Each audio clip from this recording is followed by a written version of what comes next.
સુરતના Udhna main road પર ફરી એકવાર શંકાસ્પદ કેમિકલ યુક્ત પાણી રસ્તા પર વહેતું જોવા મળતા સ્થાનિકો અને વાહન ચાલકોમાં ભારે રોષ ફાટી નીકળ્યો છે। આક્ષેપ છે કે આસપાસની કેટલીક મિલોમાંથી ગટર લાઇન મારફતે કેમિકલ યુક્ત પાણી છોડવામાં આવી રહ્યું છે, જેના કારણે મુખ્ય માર્ગ પર પ્રદૂષિત પાણી ભરાઈ રહ્યું છે।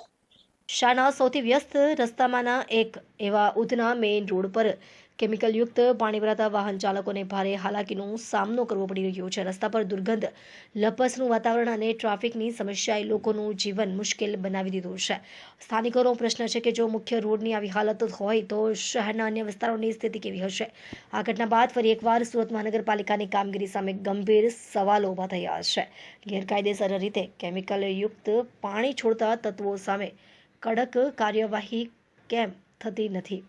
પ્રદૂષણ ફેલાવતા જવાબદારોને છાવરવામાં આવી રહ્યા છે કે પછી તંત્ર માત્ર ફરિયાદોની રાહ જોતું રહ્યું છે? સ્થાનિકોએ તાત્કાલિક તપાસ, જવાબદાર મિલો સામે કડક કાર્યવાહી અને રસ્તા પર વહેતા કેમિકલયુક્ત પાણીનો કાયમી ઉકેલ લાવવાની માંગ કરી છે।